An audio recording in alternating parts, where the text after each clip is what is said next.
What's good? What's good? What's good? It's your brother Yanga coming again to you today. 12, what is it? 12/27, 21. Wrapping up the 21 year, the year of 21, bringing it to a close, coming out of the Christmas season. That was interesting. It's always interesting to see how people go through these tizzies and everything that we do during these holiday seasons or the Christmas seasons. It's interesting. So it's coming out of that one to those of us that do celebrate it. You know that I'm a Black African here in America nationalist. So I try to the degrees that I can limit my knocking people's participating in certain cultural or what we have adapted to be hereditarical. Hereditary, is that a word?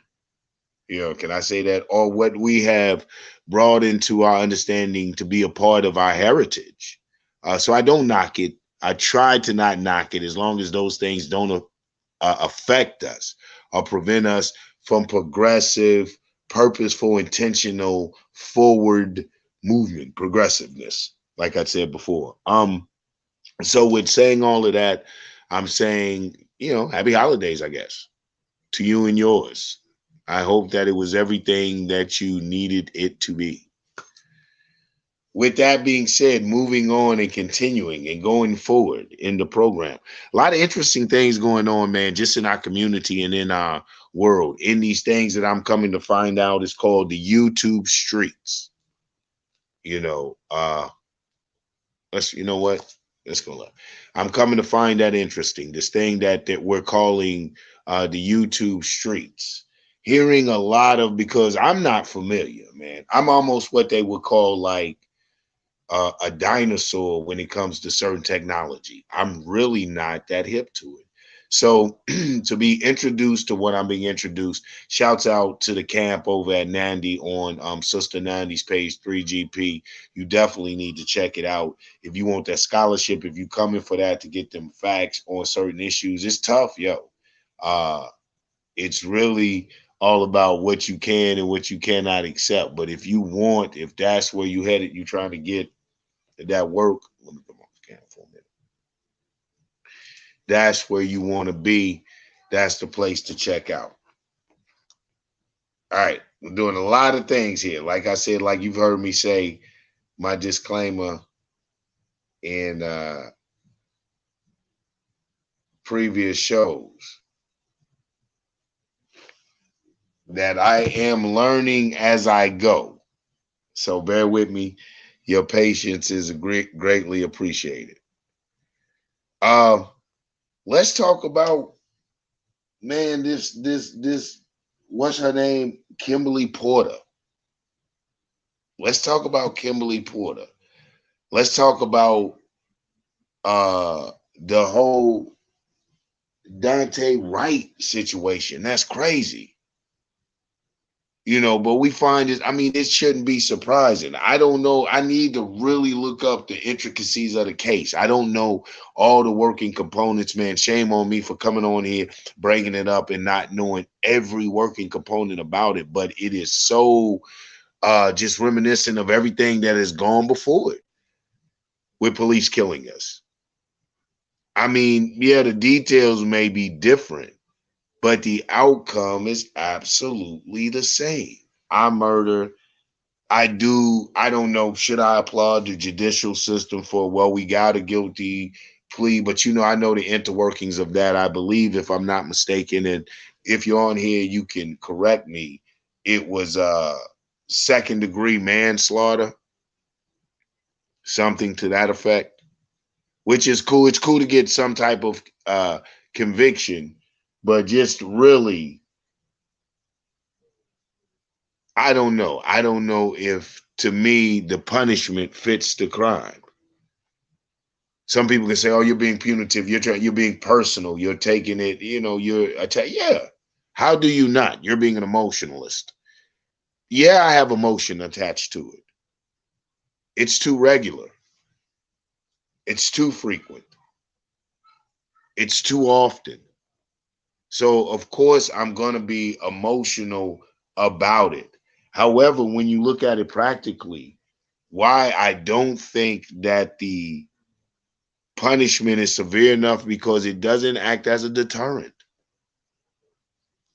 I mean, the penalties issued out, the payments given to family, allegedly to, I don't know what they're for, to ease pain and suffrage or something. I don't know.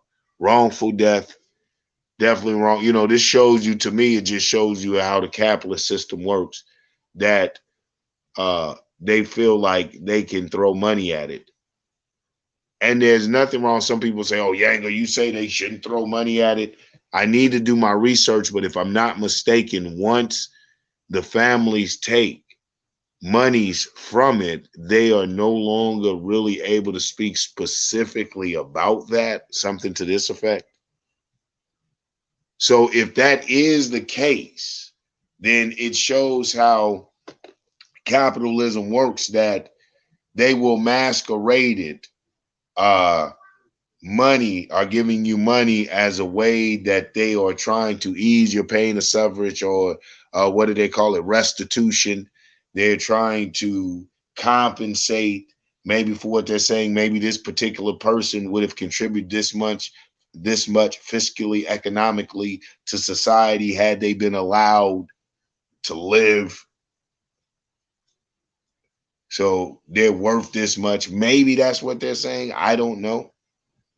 But what it really is, if what I had said previously is true, that the families aren't allowed to speak about the crime that had happened to them at the hands of the state representatives, the state wing of repression. If that really is the case, then we're looking at them giving money so that you don't draw attention to the crime, so that you don't show if you draw attention to that particular crime, you begin to see the connection. You begin to see the systematicness of it. You begin to notice. You begin to see the frequency. You begin to see how it's connected. Not just contemporarily, not just right now, but historically. How this treatment of us is interwoven into the fabric of America, and how it's acted out in its institutions and agencies that we're forced to deal with daily. This is what you'll see. People are talking about, oh, the revolution, what you gonna do with the revolution? Not understanding and comprehending what revolution is. Get away from the TVs. I think that's one of the biggest things. You know, a lot of times when I hear people begin to talk about or attempt to articulate the revolution, I hear a lot of fantasy. I hear a lot of romanticism. I hear this very apocalyptic, Mad Max, you know, type of feel. And it could quite possibly have that. It could quite possibly have that. I mean, it's a lot of sensationalism for me, but, you know, okay. However, when alternatives, you know, we don't have a president. We don't have anything to measure that win. That's idealism. That's, you know, it's whimsical. It's okay. That's basically all you can really say to that. Okay, it's a lot of what ifs. But what if? What if? What if? So, you know, what do you say to that? They had an old saying when I was coming, if was a fifth, we would all be drunk. You know, when we were little kids. If was a fifth, we'd all be drunk. That was like, we thought we were hip then. We thought we were saying some real the Mac type of shit then. You know, fifth was a fifth, man. And I feel the same way now. Okay, if right now, yeah. But what you're relying on to bring about a change is so objective. The forces are so objective. They're so outside yourself. It is the equivalent of prayer. And you will sit and knock people whom you say are religious. But it is the equivalent of prayer, what you're doing.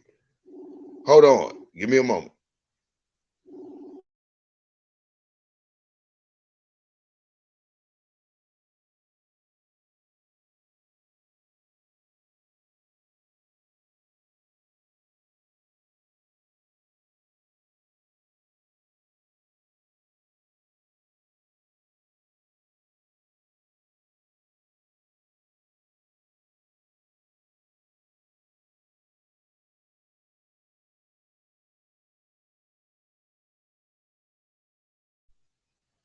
Trying to get it together, brothers and sisters. So, as I was saying, let me go back.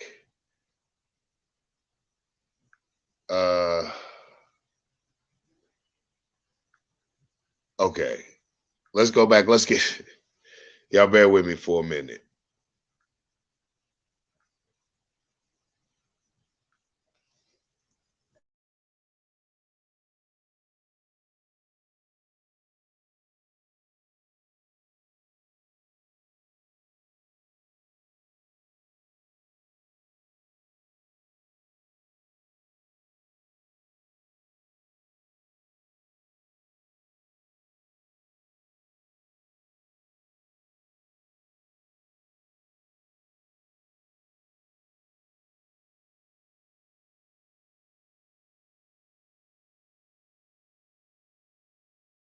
All right. All right, man. Like I said, I appreciate y'all bearing with me, knowing I'm getting my balance and things of that nature. So, like to go back to it, to being whimsical, it's liking it to prayer. If you're that objective in your goals, if all your goals rely on if all your goals are relying on objective forces, if this was right, if this happens, if that happens, if that's how you're doing it, what's the difference? I'm trying to figure out the difference between you and the prayer warrior. Real talk. What's the difference between you and the prayer warrior? All your forces are outside of your control too. I think that's important. To know. Okay, now I'm in a little better position to get right. I think that's important. I think that's important to note. That so it's hard for me to talk to these cats whose solutions are steeped in idealism. I need some type of tangible, material fact. It's just that simple. And I think that what ends up happening is these institutions, we have to understand how systems run. Systems have subsystems and compartments and components that go into a system that keep it functioning. Facts. So we have these substructures that go into the conditioning of us to keep us willfully participating in a system,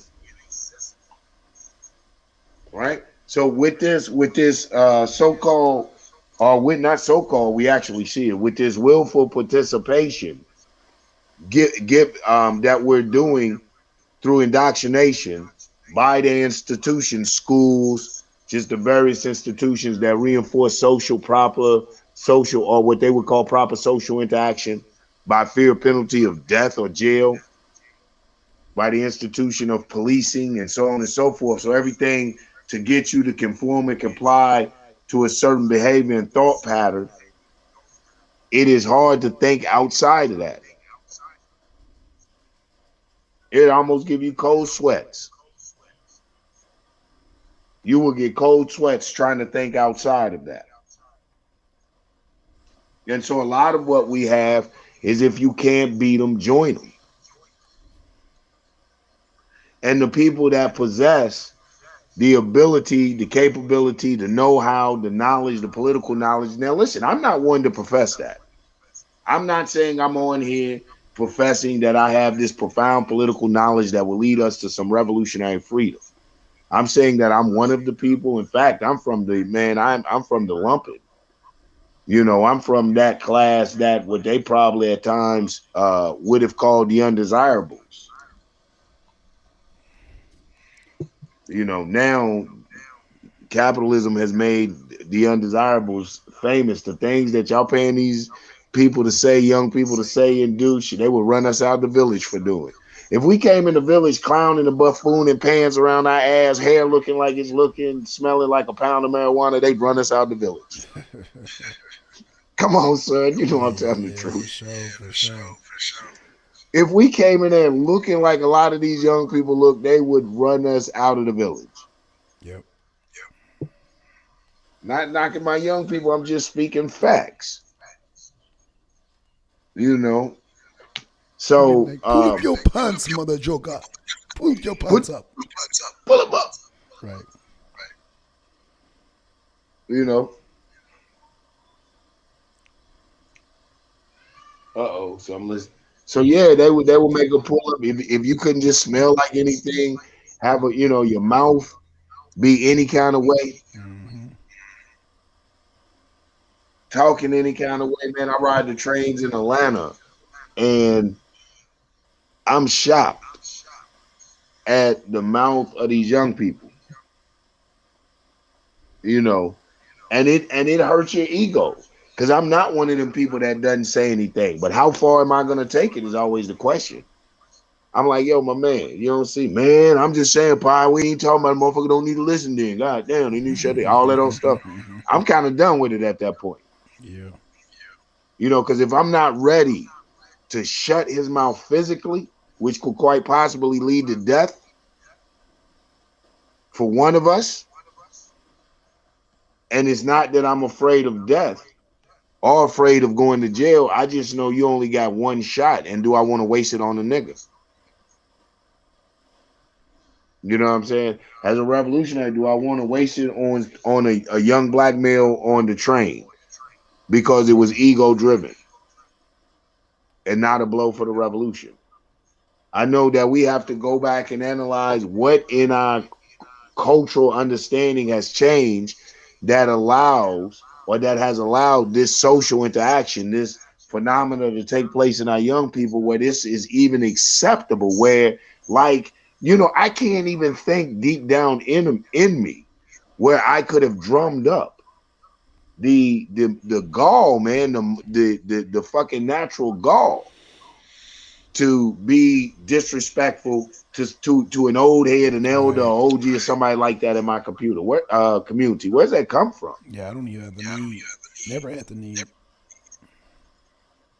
Is that what it was? We didn't have the need.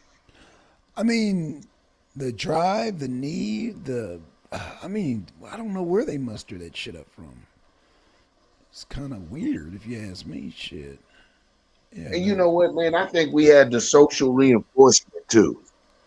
Like, not only did we have immediate family like uncles and shit, we had the hood. We had social and cultural reinforcement. It wasn't cool to cuss your mom out. No. You know what I'm saying? The hood will beat your ass. Mm-hmm. You know what I'm saying? We had a hood code. We had a moral code. Right. We couldn't even, man, I wouldn't even want to hang with you. Right. If absolutely. You was shunned, yeah. You see what I'm saying? Absolutely. You were shunned. But see, nobody in my neighborhood never did no shit like that. So I can't even say That because nobody even crossed those boundaries where I grew up. They never. It wasn't even a thought. It wasn't even a concept. It was just yeah. It's something you didn't do. And They if you pro well, thought it, you kept it to yourself because nobody. You know what I'm saying? It just no. We never even. That was a foreign concept to us, youngest. So I can't even. I can't even. No. can't even speak. I'm right, because you wouldn't have known it if they did anyway, because they're dead. I Nobody wouldn't. lived to tell about it. Right. Yeah, I You wouldn't. know, Yeah, yeah. So yeah, man, it just wasn't like you it's said. It was just a social taboo. right. Yeah, it was totally foreign to me. It was absolutely Yeah, foreign. So I can't even. And I still think even to this day, now I know we come across a lot of people on the internet. It's a little bit. I don't want to say different, but you don't know who you're talking to on the internet per se. Everybody is kind of faceless, so it's different as opposed to seeing a person face to face and disrespecting them. So, from what I gather, is that this person seeing you face to face and want to be disrespectful, but I don't want to sound hypocritical because I know you and I have talked to people over the internet, but we haven't physically seen them. And I had said, "Oh, that's an elder right there." You know what I'm saying? And then you're like, "Oh, yeah. okay." So yeah, yeah, Well, yeah, that's I agree with you. That's two different. Now the internet, yeah. It that's what I was is. talking about a little earlier when you came on. I'm just getting hip to the internet Yeah, community. yeah, yeah. That's a different whole thing. I'm used to community, like tangible community, Absolutely. realistic community. Where people talk shit, like I'll put a little bit of our business out there. Like the one dude that was came to the studio, who was in the studio one time, we almost had to mop his ass in the parking lot. Oh I'm yeah, used yeah. to that community. Uh huh. Well, okay, motherfucker, you want to talk shit in the studio, we beat you up in the parking lot. Let's take it out here. Mm-hmm. This internet community is a whole different community. You can't be sensitive in the internet community because it's a whole Right. different type of gangster. It is. Man, these Negroes, boy, will talk cash shit. It's funny. It is It's hilarious. hilarious, right? It is. It's really You know, hilarious. Yeah. It's almost. Oh gosh. It's Disneyland. I mean, that's all I could describe. Some of these folks, some of these concepts, and some of these ideologies. Like your boy Lex would come on, man. This dude is so funny, man. I just like wow. But see, my thing is, if he was on the arena, he wouldn't get past a lot of the stuff he's getting past on the internet. He's in the comfort of his own home, and I'm yeah, sure he's used to oh my bullying God. people, yeah, being an Right. internet troll. But my thing is when you get people face to face, and we've had all types of people face to face on the arena, and Mhm. it's a different beast, man. I mean, but because we're still interacting face to face with people, so I say that to say this: we will be getting the arena back on schedule. Um, but back to your topic, yeah, I think it's just I don't know what the hell's going on, Yang. Like I said, it's foreign to me, brother. Man, it's crazy. And the Hmm. side note, not digress, man, to touch on Lex a little bit. I really wish he would come. I may have to send Lex a personal invite because, Oh, yeah. maybe I don't have the numbers for Lex. I got to send him out on a personal I invite. was thinking the same thing because I would prefer to talk to him in an environment like this where we could just kind of just really stop showboating and sit down and have a Yeah. real conversation because I feel a lot of that was showboating. I think he was doing a lot of that just to showboat because of the numbers. You know. Man, I absolutely believe so. I Yeah. Yeah. absolutely, and that's why I said, and there again, man, shout out. Let me shout out to Sister Annie 3GP. Definitely check her page out, subscribe, hit the like when you go in, checking out the content, rock the bell button to know when she coming on. That Hmm. fight is over there. And this is an extension of that out of that camp along with like the arena. But Hmm. this platform adds a little bit more where it will get fiery because that's the nature of any topic that people are passionate about. But I want to provide a platform where it gives the people a little more opportunity to speak content and theory over sensationalism. Right. Fuck all that yelling. Fuck all that trying to overtalk. I loved what my man Black Sun incorporated at the arena. We had the gavel. You know, it could get heated to a degree, but when the gap, okay, bring it all down, Yeah, that's right. bring it to a right, you know. And so I would agree with you, Black Son. I think some of that was just uh to come over there because the numbers were over there, and a lot of it is sensationalism. And Right. you will find that a lot. You will find people being sensational, a whole lot, especially I believe if their theory isn't sound. Just bottom line, Right. you know. So if you don't have sound theories, I think that you will get that. Absolutely, brother. And not only that, it's just like I said, showboating for numbers, man. I mean, that's the only thing Yeah, I think man. of, brother, because a lot of it was just empty rhetoric, and then he turned around and accused us of empty rhetoric. And I said, hold up. I said, oh, I'm gonna call this dude out, and he said the word, "Oh, you guys are agents." I said, "Okay, I'm gonna take that." So what are we agents of? He couldn't even answer the question. See, you just saying shit Yeah, because you didn't yeah, expect uh, that, exactly. you know. Accusatory. Accusatory, right? So I'm like, okay, let's play this game. Yeah, What up, yeah, Mellow Cap? See Mellow Cap and hey yo, Keisha, what up? What up? Yeah, man. So yeah, I like to call people like him out. Like, okay, well, all right, it is. Let's let's play this yeah. game. Let's see. Yeah, bring it on there. But like you said, there again, I told you, I know one of the shows I need to have. And once I start to really learn to master this thing, which you're going to Mm-hmm. walk me through, I've already told my listeners out there, hey, I am learning as I go. I appreciate fam, you guys growing with me in this YouTube world. But is that I want to learn to master that share screen thing Yeah, after, yeah. because I want to go through the Robert Greene's 48 Laws of Power on how to build a cult, and you Um, will see classic tactics. You will right. see. I mean, it's almost there, almost textbook. It's like, damn, did this Yeah, dude read the book? yeah.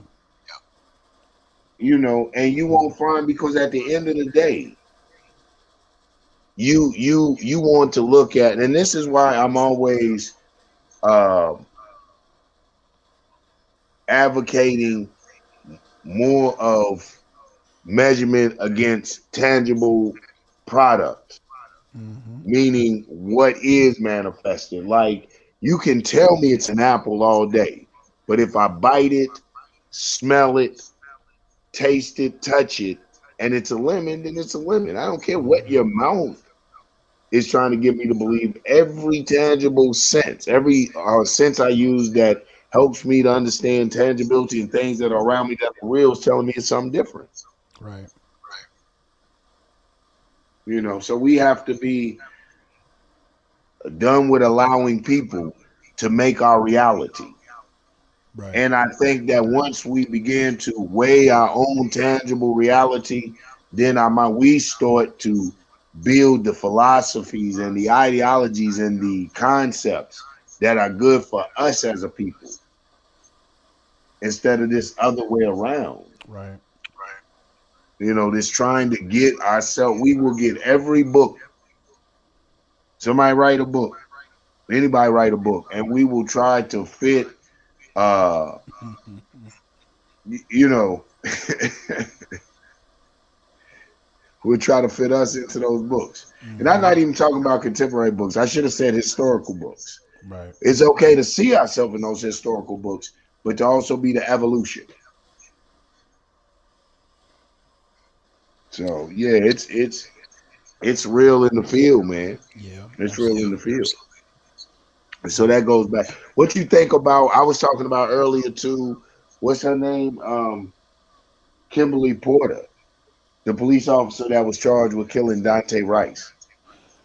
Well, I mean, it took him long enough, but I guess the lawyer was trying to drag it out as long as possible because I almost forgot about that case. That's how long ago that shit was. But yeah, I guess they finally got the negotiated plea that they want finally, and yeah, so that's what we're seeing. The second degree manslaughter, which I think carries 5 years, 5 to 7. And so I guess they will try to get her out on good behavior because they go to a separate penitentiary than we do. They don't go to where they get into trouble. The jail they go to has no troublemakers. Hardly have any niggers in them jail. It's like a country Mm-hmm. club. They got Mm-hmm. basically it's a country club. Yeah, so they can't get in no trouble. So their good behavior is guaranteed every time. Mm. Their good behavior is guaranteed. Nobody, sweating them for the phones. Nobody goddamn harassing them for zoom zooms and wham whams. Okay, Ain't that, none of that real jail no, time. ain't Phone none of check, that shit. food. Oh, hey, phone check, fool. Yeah, ain't none of that shit. We got the GD phone over here, the blood phone, and none of that shit. Right, And right. they're quick to snitch in there because like a lot of white collar pedophiles, chomos are in there. And you talk Okay. about goddamn regular because in the West Coast, I think they ended prison justice at chomos. Yeah, they started had people snitching like, oh no, you mentioned about jumping a goddamn chomo, yeah, your ass will get hemmed up in the hole. They got a system now of snitches all up in the penal system. What? Yes, sir. Oh, yes, sir. Yes, yes. Oh, the Chomos have created a safe Chom, haven in there. yes, not only that, yeah, they done the Chomos done goddamn. See, first it was the sissies took over. Nah, the Chomos done took over, man. The Chomos have The taken tree over. jumpers, the the Yeah, the the ba- the the pedophiles. pedophiles. Yep. They took Man, over. that you and that's such a tragedy. I mean, prison in itself is just a corrupt institute. It's It crazy. is. It is. But Yeah. if there was ever a light side to anything that is completely corrupted, it was the fact that those that took advantage of those babies, those that took advantage of those that couldn't take care of themselves, would Right. meet their fucking just reward.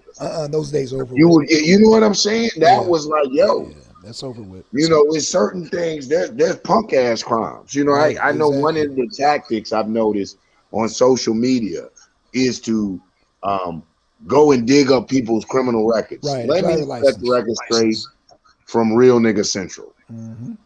All right, from real hood central, and I hate to go there. I don't usually refer myself to it as a nigga, but just from real homie central. Right. Right. For sure. There are certain crimes that and listen, I'm not big up in the streets or nothing, but there are certain crimes that Bad don't charges. diminish street cred. In Yeah. fact, they could actually, if you were pursuing a life of thuggery, they could actually be credentials Right. in the thug world. Then there's crimes that are just zero strikes, children, Yeah. elderly, off the gate, out the gate. Right. There's no props, no points, no explaining, no, man, let me explain. There's none of that, Right. you know. So one of the things I would say, saying all of that, that we know that prison used to be the end of that was the final stop, buddy, Mm-hmm. for a particular type of crimes. And now you're saying that these perverts, these weirdos, have carved themselves out in the prison society, have carved themselves out a section in prison society. Right. Say it as it's so.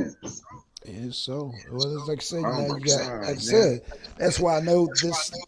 All police officers getting time, they will get off on good behavior because they set up the environment for that. They actually set up an environment where, like I said, I'm starting to think if there's any niggas in those jails because I'm like, they really got it. They really got it sold up, man. Like I said, they got phone Right. privileges.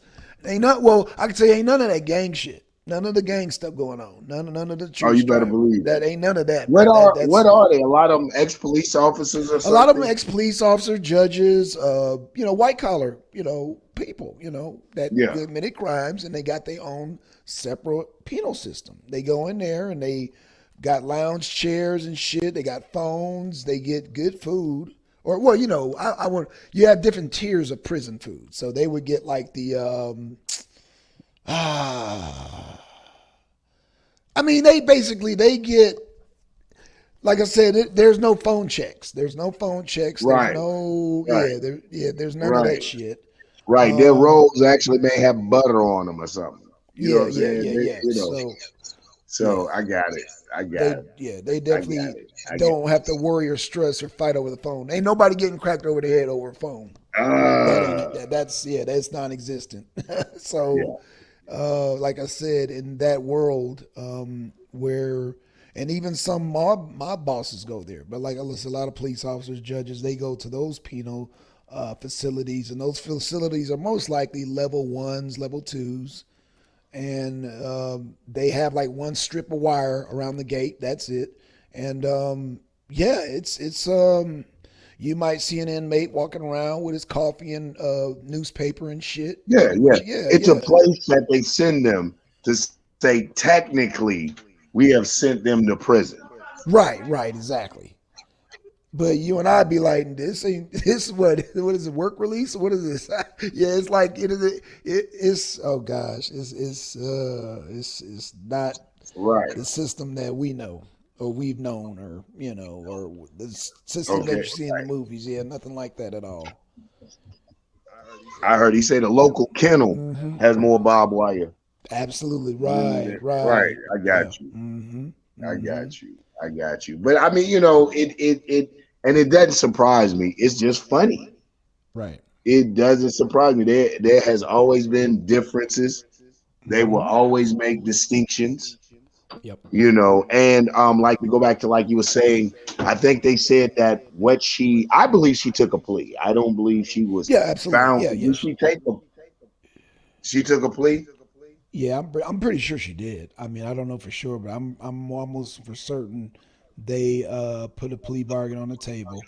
And like I said, they convinced her, look, you'll get good time, and you won't have to do all the time. You're a first offender, blah blah blah. Whatever perks you get for not ever having a criminal record, you get those perks off the rip being a police officer. And so if you get, okay, you're only going to serve a certain amount of time, you get that perk. And oh, plus if you get good time, you're going to get that perk because you're going to be in an environment that you're Hmm. not going to fight nobody. Yeah, Hmm. you're not going to fight Hmm. nobody up in that. No, so your Hmm. good time is guaranteed. Guaranteed. Absolutely. So we're, Yeah. we're we're probably looking at 24 months, if 16, 18 months. Was it out of 5, 7 years? Yeah, I mean, yeah, yeah. You might be, yeah, you might be right. God damn, We're you might be probably right, brother. I mean, peace, goddamn. I peace, mean, Eric. hey, what up? What up? What up? That's yeah, Eric Bell, not his house. What up? What up? But yeah, I mean, yeah, I forgot the grid of how that works, but I think you're right. I think if it's 5 years, I think it's 20%, or is it 25% of that? So yeah, that'll be the time where they would consider releasing you. So yeah, Man, it's um, no telling. It's all. I don't want to. And here's the tough thing, because you don't want to downplay some sense of. I don't want to call it justice. I right. damn sure No, don't damn sure want to don't. raise it to the level of justice. Right. But you don't want to downplay some type of acknowledgement of a crime, even though you hate to really give it some type of a due, because you don't want the state to be like, you want the state to know, motherfucker, that's not enough. We're sick of that. Right, right. But We're sick of the appeasement. Let's just take this plea, let's throw the nigga some. We're sick of social amnesia.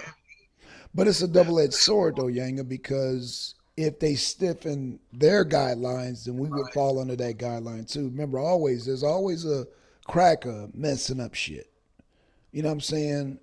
Crime, Yeah, even yeah. in with the crime, that shit is based on what some goddamn cracker done did, and we suffer the goddamn guidelines repercussions. You know what I'm saying?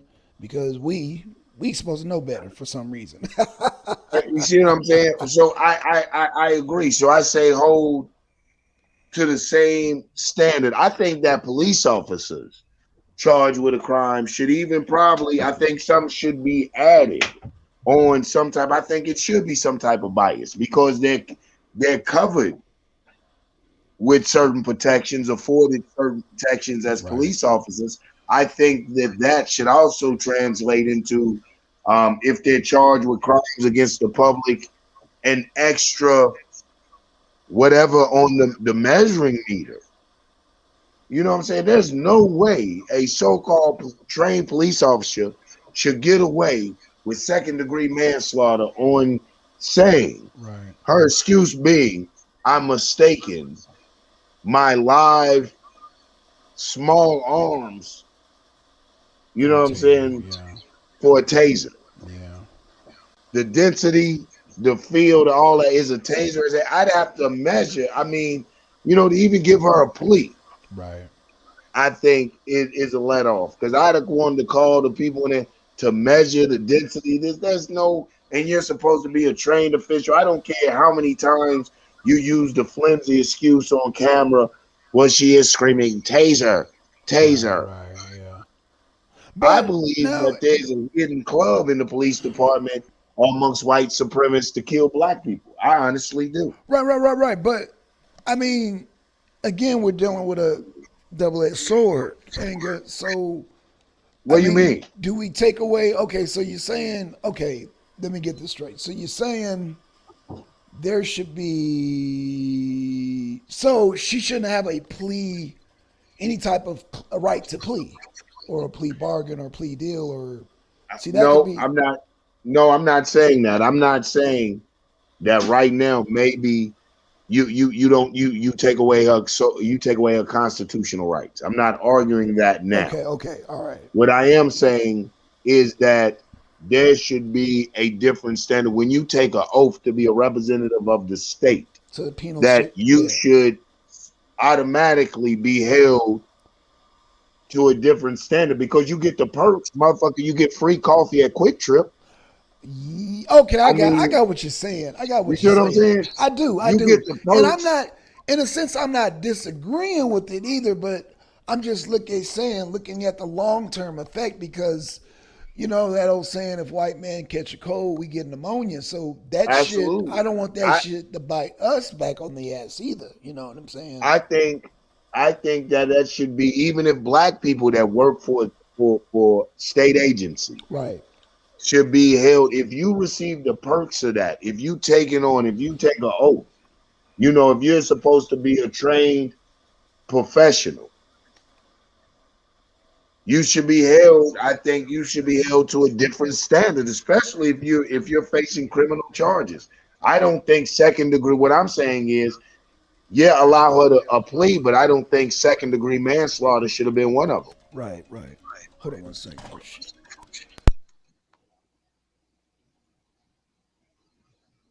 You know, I definitely don't think you get to take the easiest opt out. Fuck that. Shouldn't have made that mistake. There's a driver. What's that driver's name in Colorado? That brakes went out. I forget how many people he killed. But they say since he was going 85, I believe that's a couple miles over the speed limits, they gave him 120 years. 120 years. Wait, where's my fact? I need somebody to look that up. I had a pad with that because I was checking that out. And I had that information down. That is crazy. That is absolutely crazy. And here you have a police officer who is supposed to be trained. At the very least, you would think that you're trained in the usage of your weapons and the different fucking instruments you got on that little fake ass bat belt. You would think your gadgetry. Right, right. You know what I'm saying? As a police officer, I mean, at the very least. So I was bringing up what, son, did you hear about that truck driver in Colorado whose brakes went out Ooh. and he killed some people? I believe, man, how many people did he kill? Oh yeah, that young dude, the young white dude. Yeah, I heard about that Yeah. shit. Yeah, man, they do. How Oh many? They yeah. gave him like 120 years, right? Damn. Yeah, they sure did, bro. God And damn, it was man. mechanical failure. His brakes went out Yeah, and that was everything. But I crazy. think he was going 85. Damn. And, bro. and so I think because he was going, I'm not familiar with the whole case. If anyone is, put it up in the chat. But I think Yeah. since he was going a couple miles over the speed limit, they hit him with 120, like 120 years. Damn. Shit. So if they giving truck drivers 120 years for going a few miles over the speed limit that kills some people Right. for mechanical failure, Damn. his brakes went out. His brakes would have went out at 80. Maybe they saying, well, since he was going 5 miles over, he killed one extra person. Or if he was going 80, Right. he wouldn't have killed 3 people. He'd only killed 2 or whatever. You're not factoring in mechanical failure. There's so many factors. Damn. And you get this man, I believe it's 120 years. Damn. See what the fuck?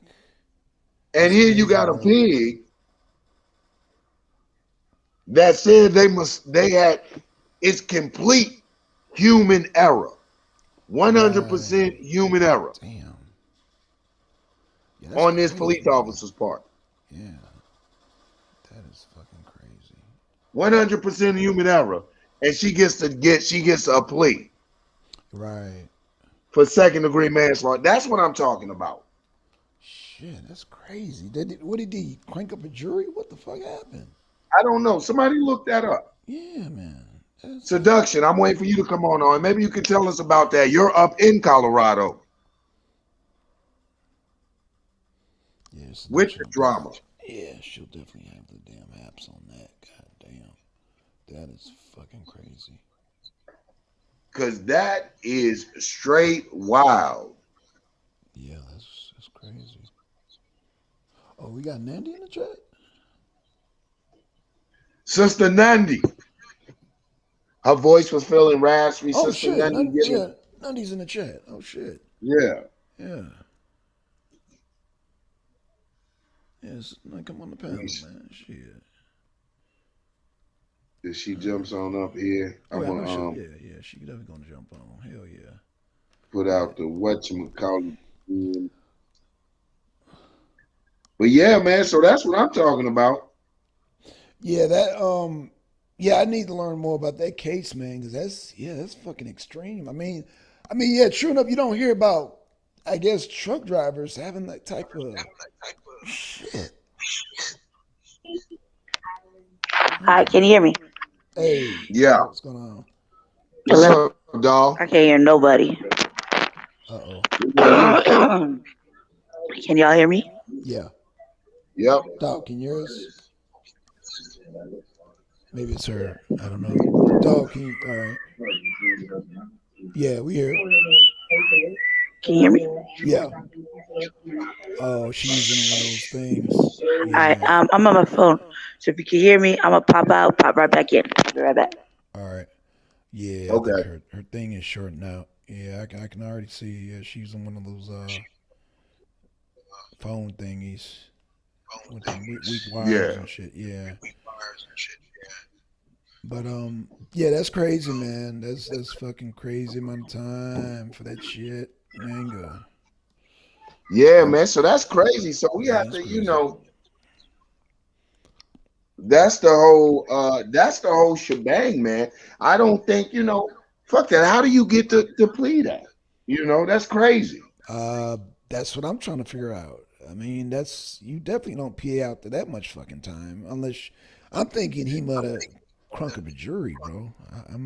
That sounds like a jury. He must have. Jury trial gone wrong. That's what that sounds like, bro. He must have. Yeah. Anybody that went through the system they know better than to do that, boy. If you ain't 100%, you gotta be 100% on that shit, bro. Yeah, they be vindictive. The juries are vindictive. Yeah, they'll dust you. State man be spending that money. Exactly. I don't know what went wrong. Again, I put it out. If somebody knows about that case, put it up there and tell us about that, man, because it was interesting. It just breezed across me in passing, and I was like, damn. It blew my mind. Definitely, I want to say, we gotta send out a mujiba to Ayagungun, giving them remembrance to our ancestor. We had a great transition over to the ancestral realm for those in the African cultural spiritualism. Son, no offense. I know to you, big power salute to Bishop Desmond Tutu, Oh yeah, yep, yeah. who Oh no, made no, his no. transition. Let me get something straight. It's never the only disrespect is anybody pushing a theocracy. That's where the offense comes in. Okay. I don't have no beef qualms with this African spiritual system. As long as it's not pushing a theocracy, which it doesn't, then I ain't got no problem with it. But yeah, go ahead, brother. Right. So, okay, right on. Yeah. So Bishop Desmond Tutu made his transition at 90 years old. Bishop Desmond, I mean, and Bishop Desmond, for those of you that, been doing this for a minute or study your histories and go back, man, study Bishop Desmond Tutu. That was one badass older Catholic man, Mm-hmm. as far as to some of the causes that he championed, his fight against apartheid, his unspoken or outspoken, being an outspoken critic of Reagan and Reagan's administration for supporting the South African apartheid government. Just all the things. Nobel Peace Prize winner. Bishop Desmond Tutu, man, was really a champion for when you talk about South Africa, for South Africa self-determination. I have to give him his props, and I definitely wanted to send out a remembrance to him.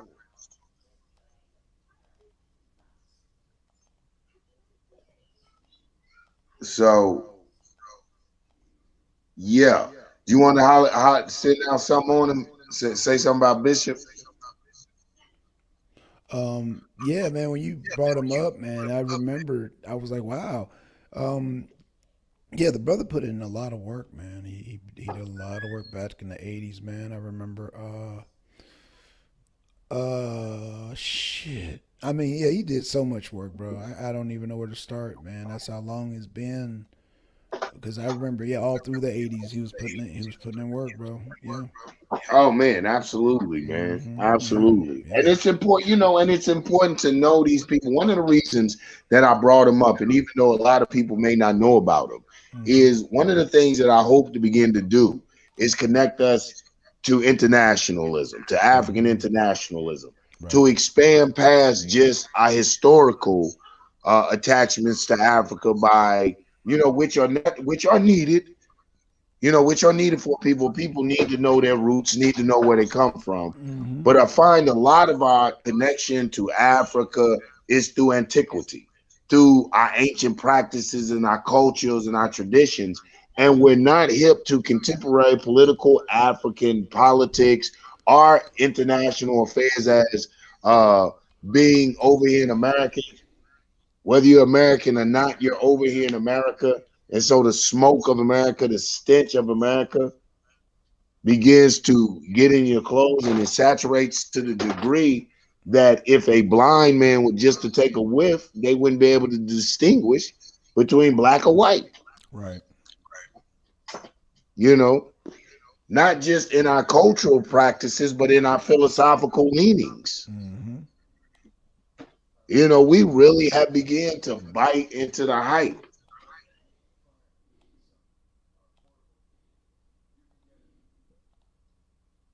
We we begin to bite into the hype.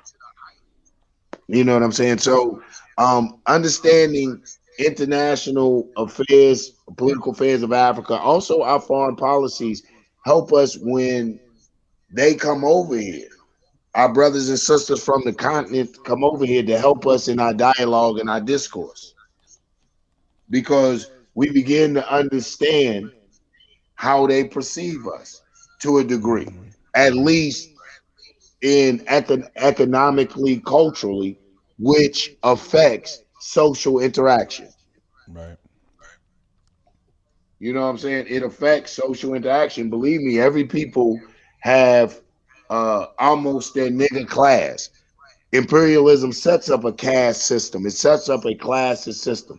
So every people begin when they adopted this capitalist system, this capitalist model. You see, capitalism is not just the economic system, but it's a cultural system that reinforces and ensures certain social interactions. So since it's based on classism, it has to have class. The nigger of our brothers and sisters on the continent is the Nigerian. Yeah. I listen, Africans, come on here and challenge it. Make me see it other than that. Make me see it other than that. They are probably, when I hear the other Africans speak of them, people speak of them, just generally the Nigerians are usually on the bottom of the African totem. Right.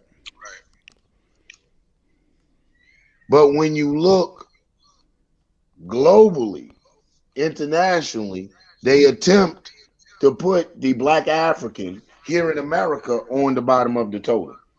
That's right. And we reinforce that a lot of times by our attempting to adapt their cultural practices, so much so that we attempt to adapt their understanding, then attempt or pretend to adapt their social interactions, and all of it is just a stage play. Right. You look the part, you smell the part, you smelling like frankincense and myrrh. You're smelling like oud. You're smelling like all that good shit. Egyptian musk for the Egyptian. Come in your house and look like Africa. You got the little African sounds in the background playing. Drums and shit. All that old shit. Yep. You know, so we can do the escapism. And this is not a knock on Africa. I am definitely, people may disagree with me. I definitely call myself an African. Enslavement to me didn't change my Africanness. I believe that it's my personal belief. But I would say this, I don't discount or try to escape from or try to rewrite or retell the very real experience that the set of Africans that were unfortunate enough to be brought to the shores of America went through. That's where a lot of these groups lose me at. Seduction. Let me get seduction on there. All right. Oh, I just lost again. Seduction, come back on, yo.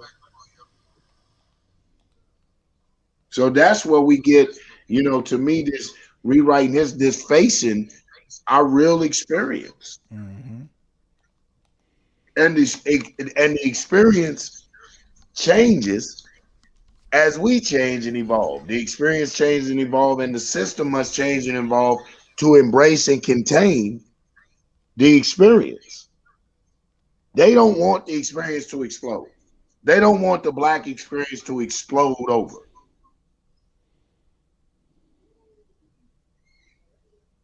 You know what I'm saying? Right. They don't want that to explode over. So they incorporate more and more. The state gives in more and more. But I want to say this, Yang, because the paradigm is very interesting because I know you and Lex went back and forth, and even Blue came on there, and different people, Chris, came on there at different points in time, and even Nundy chimed in. So my thing is, that night we talked about non-participation, right? And we all agreed that we should non-participate in Christmas, right? So my question would be, what are the other things we agreeing upon not to participate in? Like, are we all agreeing not to take baths no more because of the water? I mean, what are we doing? I mean, I'm just using hypotheticals, but I'm not saying don't take a bath, but I'm just saying, like, that's participation right there. You know what I'm saying? You're going to pay the goddamn water in Georgia Power because you're gonna, or Georgia Gas because you want to heat up that water. You ain't nobody gonna want to take a cold damn bath. Shit, fuck that. I want some hot water. So where do we draw the line of participation and non-participation? I'm all for non-participating in Christmas. I'm all for non-participating in Thanksgiving. I'm all for non-participating in 4th of July. I'm all for it. Easter, whatever goddamn cracker holiday. I'm all for not celebrating those holidays, non-participation. I'm all for non-participation in the Black Friday, which Black Friday originally meant. They co-opted that shit. It mean that black people weren't going to spend dollars for. I forgot what the origin of that. Nundy, if you want to come on and help me with that. So my thing is, she said the drug driver case is bullshit in my opinion. That's right, seduction, no. So yeah, where do we come to agreements and terms? What do we participate and what we not participate if we were to hypothetically be non-participants in the system? Like where do we draw the line? Like what would we agree on? So I would agree. So I would start by saying I agree with the holidays. Fuck them holidays. Don't participate in that shit. Because we're losing at the end of the day. We're the consumers. Like you mentioned so eloquently many times that we are participating in capitalism as the consumer part. Yeah. Yeah. Yeah. I think that you have to offer, like, I don't agree with non-participation. Okay. I don't, because they haven't given me, that's all they say. And then when you press them about it, or the only one I've really heard speak about it is Lex. So I don't want to make blanket indictments. I don't want to make general, you know what I'm saying, a generalization of the whole movement. I've only heard, unless he is the spokesman, I don't see any real anything to it. It sounds defeatist. That's what it sounds to me. It sounds defeatist. It sounds defeatist. It sounds cultish because it is the very premise of it is built on it being a spontaneous agreement. Right. And I like wish we all get gotta Lex say, up in here. Yeah, I wish we could get Lex up in here because I would love him to explain it now while things are calm and it's just me, you, and him. Yeah, I would love him to explain that shit. You know what I'm saying? Yeah, explain right, exactly. So I don't, it's that's the first thing. You know what I'm saying? It's just based on too many. It's based on one big objective factor that you can't control: spontaneous cooperation amongst black people, millions of black people. Come on, man. Really? So when we talking about as an alternative, steps to revolution, depending on what level that you are, you have to know what so-called class you belong to and what your specialty is. Like say I'm dealing with people on a street level every day. First thing I'm going to do is we're going to point why are we in this position. That's to raise the awareness that we are in a position. Right. And that's a constant, you constantly doing that every day. It's not a 1, 2, 3. We can't think linear like first thing we do. We have to take it on every level. So we think, okay, why are we in this condition? All right. So we start looking at shit. And it takes the only cooperation it takes is people wanting to change their life. So then the revolutionary begins to hold classes towards those means. We would have you, son, hold a health class, healthy living. We understand the necessity to be healthy. Right. You know what I'm saying? So and a lot of people don't eat better because they don't know better. They don't know the effect certain things are having on their body. They don't know alternative. Is you got black people knowing that certain things are bad for them, but then makes excuses over it. You know what I'm saying? And that's what pisses me off. There you go. Yeah. So you have that. Then you have classes on like what Nundy is excellent about, things about that budgeting, money, fiscal money. But in the process of that, you're teaching cooperative economics. You might get a SAM. You might get 4 or 5 you families. Y'all get a SAM's card. You buy bulk. You begin to distribute amongst yourself. You begin to create an internal infrastructure. to inoculate when systems do start to fall. You have somebody that's a ham radio operator. You Right. have central points for this. You have your defense coordinators and mechanisms and the people that when the lights go out or this, you have your meeting spots and blah blah blah. Johnny, that's how revolution is waged. It's being Right. built. You start to create counter institutions. You have community policing. So when you start to police your community and the state police come in, the community begin to see the contradiction. They start Yeah. to know clearly that they already know that the pigs ain't there for them. But the pigs been pretending that they there for them because of so-called lawlessness or whatever. But when you got groups of black people gathering, you got your own policing. Then when the pigs show up and they come and say, "We got this," You and if the know, pigs say, "No, no, no," there's the contradiction.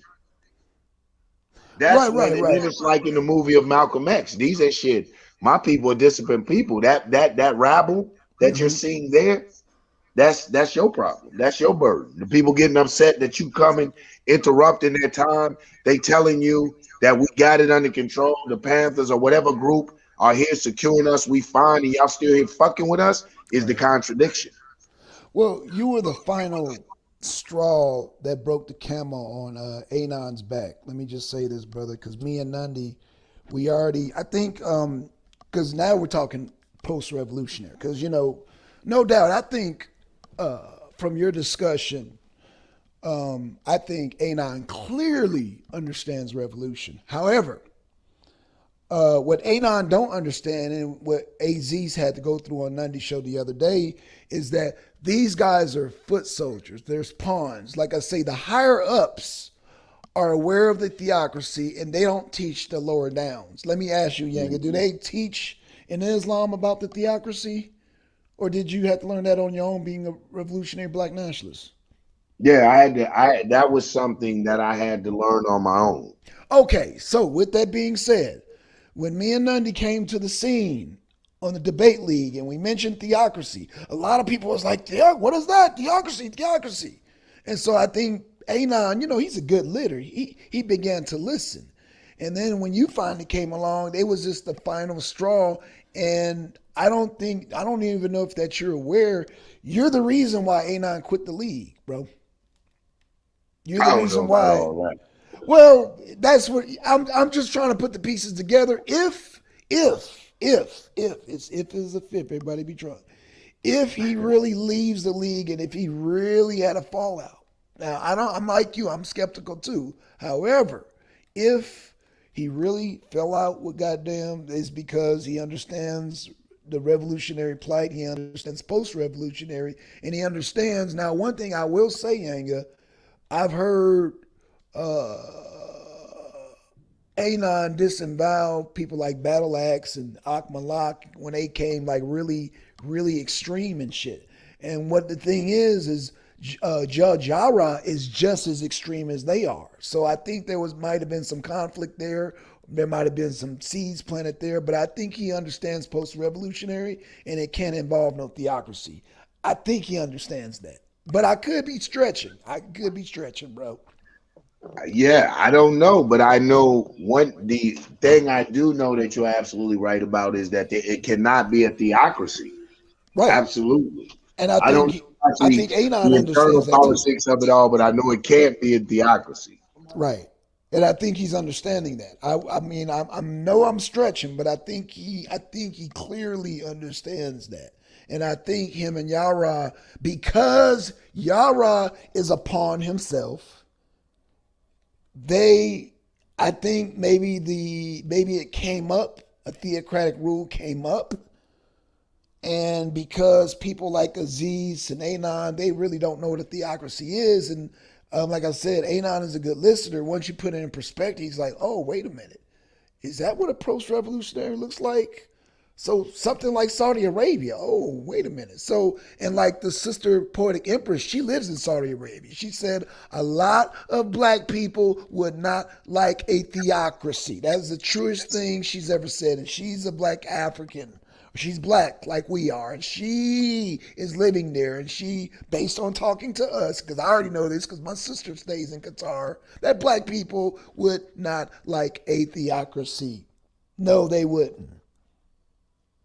Period. I don't give a fuck what they say. They're here in North America at the comfort of having a PlayStation, going to 7-Eleven, buying themselves a goddamn Super Dog, goddamn go buying some popcorn, you know what I'm saying? Watch some damn porno, whatever they do, living in the luxury, talking all that shit, talking about, oh, we go abide by the laws of Yahweh and all that bullshit. But knowing if we really lived in that system, you wouldn't fuck, no, you would hate that shit. And I'm talking to the Hebrews when I say that shit. Not excluding us, because yeah, we would hate it. We hate it by default. That's why we talk against that shit. Absolutely. I think they absolutely would. I think, you know what I find funny, and I know they say that they're not the real Hebrews and shit, is that even these European Hebrews over in Israel, the legal state of Israel, mind you, Mm-hmm. that even they don't have a goddamn theocracy. Even they're smart enough not to try to carry that tradition on Right. into the future with them, into modernity. I will say this though, what I wanted to say about a theocracy. I forgot. But yeah, I just ended with that. Yeah, even in Israel, they knew that wasn't gonna fly. Right. No, hell no.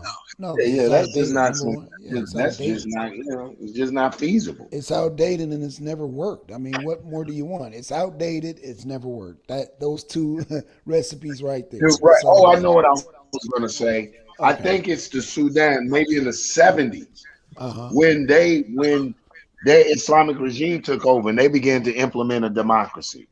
And it probably was, you can read about some of the horrors, even their leader, when Mm-hmm. they implemented the Hudud. I was reading an article about it when they implemented the Hudud, Oh no. which is the law of beheading someone. When they did one of their first beheadings, even he passed out. Right. I don't know, like you said, I don't know if they really understand the horrors, Right. the human rights Yeah. violations that accompany that type of rulership. Right. But when you talk about black people talking about something, I understand how seductive it can be. I understand how seductive it is. Right. Seduction Doll had a question. She said, "What is a theocracy?" A theocracy is a government that's ruled by people say that God rules it, basically. A government ruled by a religious government. Islam, Christianity, Judaism. It's a government ruled where the head is God. It's ruled by God's laws, by their holy book, by holy people. You know, it's ruled by theology. That's the best way to. It's ruled by a theology. Right. Basically, a Yeah, system we don't want to live in. basically, Right. basically, System with no checks and balances. A system. none. Yeah. It Yeah. limits it limits modernity. It Mm-hmm.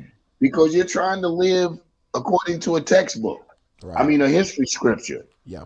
a history book. You all are trying to attempt to control evolution. Mm-hmm. You're stagnating the growth of the human being of man. Right. And women automatically and children would automatically be screwed in a theocracy because then they Oh would man, goddamn. especially in these especially in the ones pushing it, these Abrahamic faiths, these Oh yeah. patriarchal theocracies. Yeah. These men, yeah, y'all women, yeah, y'all Yeah. catch a bad break. Oh yeah. Yeah. They catch it real You bad. know, yeah, you catch a bad break. Mm-hmm. And So, and God. like I said, all of that is, to me, in my opinion, I'm gonna be so honest. Black people practice escapism. Right. We will find anything to avoid facing the very real shit we have to face on a day to day, Right. with no real significant start point for the African here in America. I mean, we have start points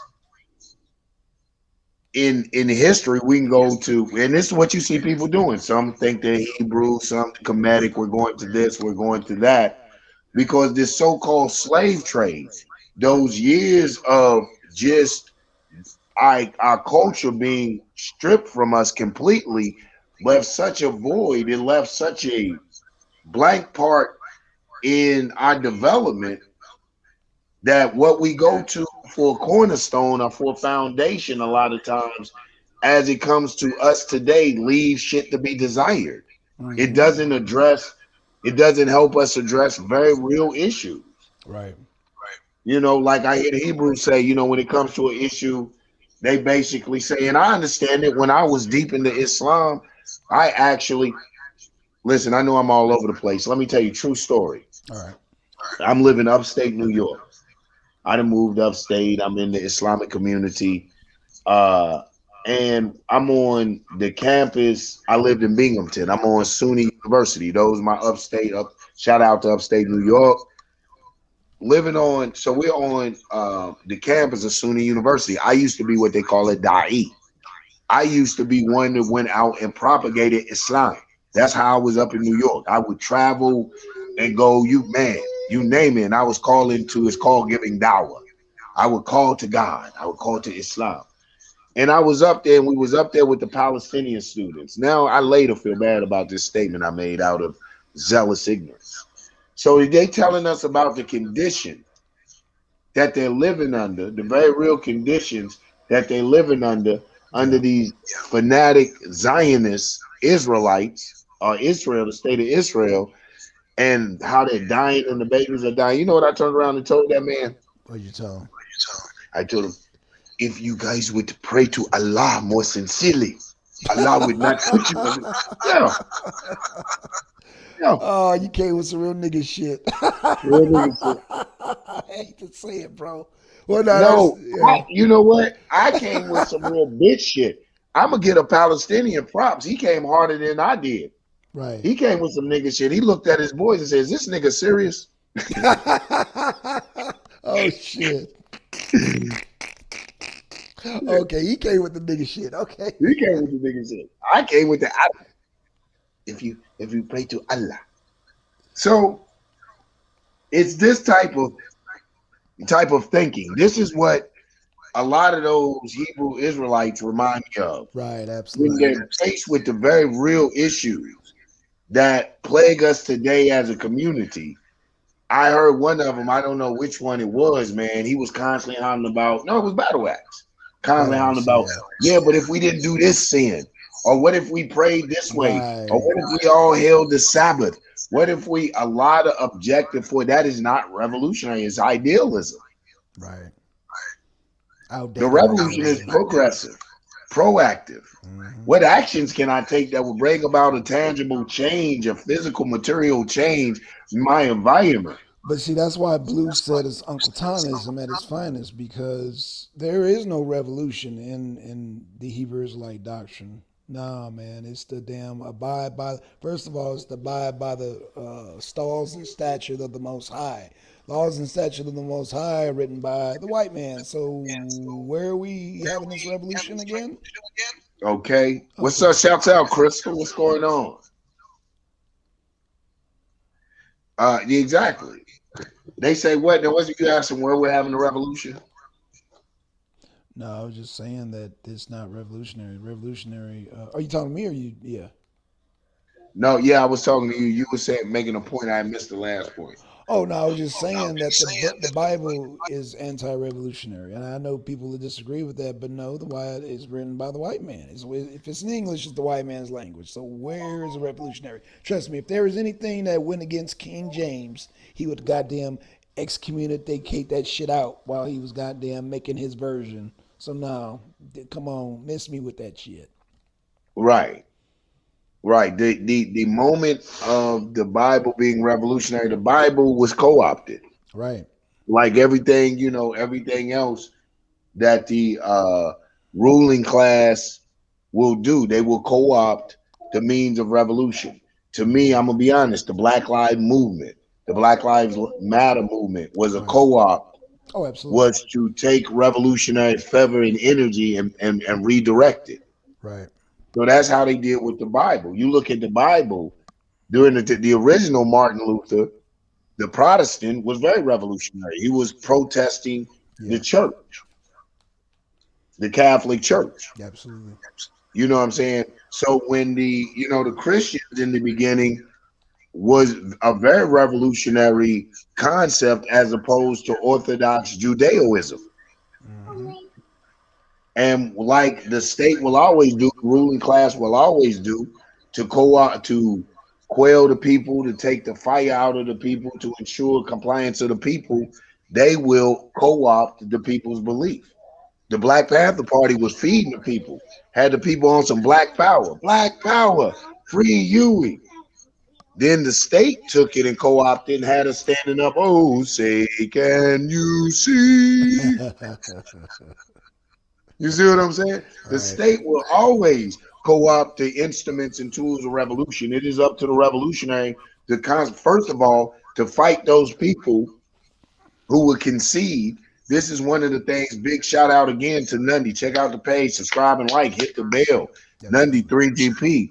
What I love about Nundy for exposing a lot of these. So she goes rough, even sometimes for me. I'll be like, God damn, woo. Hate to get on her shit list. But Oh, especially she when Nundy and exposes these people. Chris work as a team. Oh man, that's deadly. Oh my God. Oh, when Nundy and Chris go, I'm like, oh shit, it's about to get real. Yeah. It's the phone. Mm-hmm. Shit hit the fan. So what we seeing though is, what I love about her work is she exposes these people who stood in the way, what we call buffer zone Negroes, Yep. who stood in the way from revolution. Mm-hmm. This is why we don't. So now you got people like you and I and Nunny and a few revolutionaries out there. Shout out to my revolutionary brothers and sisters, who are screaming revolution, but it's not the most popular or not the most received because it is not widely taught intentionally. Right. The schools are not going to teach you the alternative. What the schools teach you about Malcolm X? Real shit. Shit, I don't see nothing. Exactly. Yeah, exactly. You might, if schools are teaching about Malcolm X, and I'm not talking about school at paying level, Right. capitalist, where you have to pay for higher education, you have to pay to get the instruments to compete in a capitalist world, but they say capitalism is about competition, but they're denying your people the ability to participate in the competition by withholding the things you need. Man, kiss my ass with this shit. But anyway, I'm talking about, when have you been taught Malcolm X in grade school level or in public school, free education? And if you're taught Malcolm X, it's only in a mention. You're never really taught Malcolm. It's only in a mention. So it's intentional. It's deliberate to teach you about accommodationists, assimilationists, integrationists, to make you think that we never had a shot at independence or traveling down the road towards independence. That's why when I hear these brothers arguing that guy, well, you in the capitalist system, ain't you? I understand, brother. I understand. It's hard to conceive anything other than that, especially when you're a consumer capitalist, because every product, your whole existence is built on dependence on people. You're a consumer capitalist. Your very life is domesticated. You have to buy your existence for everything, down to your goddamn water, to your vegetables. You're not growing gardens. You don't have gardens. You got to go buy vegetables. You don't refurbish, recycle, reuse. All that shit you have to go consume. So I understand your need. I understand your fear. When someone says revolution, it triggers something in you, and your materialistic side, your capitalist materialistic side comes out, and you can't conceive outside of that. Right. Boy, you should see my viewers dropping. What happened? I'm laughing. I have viewers, and when I start talking about consumer capitalism, materialism, it just went, Oh. you know, the little eye thing. They're like, there that Right. nigga go. Right. I get it. God damn. There that nigga Damn. go. Yeah, right. hmm Oh gosh. God damn, hmm bro. Mm. Because because that fear is so real, they can't sit to hear it out and not Right. understand that no one is telling them not to have their material comforts. I'm saying this. If you're spending so much in heat to the heating company, have you ever thought about solar energy? That's revolutionary than a motherfucker. Mm-hmm. In your little black neighborhood, Negro, that's dependent on everything. Have you thought about solar? Maybe it'll stop us from having to run that goddamn orange extension cord to everybody's goddamn house. Right, exactly. But we don't think outside the box. We don't think that that's possible. That's revolutionary. It's simple things like that. Ways to have a better living, to better your living condition and those around you. Right. All for practical things. Revolutionary is just being mindful of your spending habits. Revolutionary is a change, a radical change being replaced with another system. Isn't that what they say revolution is? Right. So why isn't that system the system of you? Why isn't the radical change of thinking and behavior replacing that with another system of thinking and another system of behavior, which begins to affect society?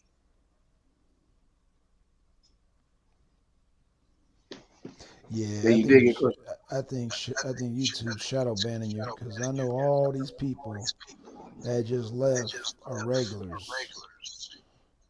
Something ain't right.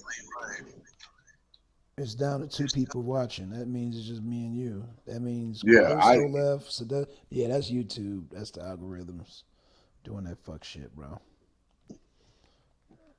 The message you get out there, you know, we know it's about consistency, and I'm only gonna probably kick it for a few more minutes. I always like the opportunity to introduce the station and to get out there and to let us know, because we got a lot of great stations out there, man. Shout out to my man Uda from One Community, giving a brother big love. So definitely shout out. We got a lot of great stations. Just wanted to put ours out there as another platform to come and discuss this shit. It may be on a different level. I know we will probably grow slower because of the content. It's gonna grow. It's gonna grow. Oh, it's gonna grow.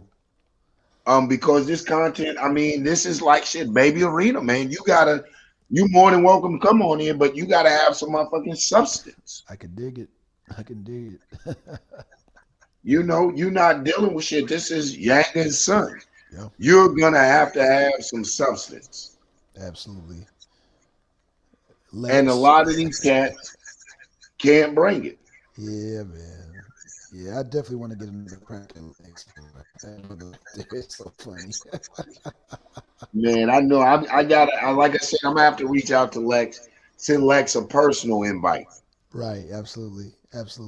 Well, he's gonna be because he's regularly on Nundy's show, so he's gonna be there again. You know, when Nundy cracks another show, I think she's gonna be doing one tonight.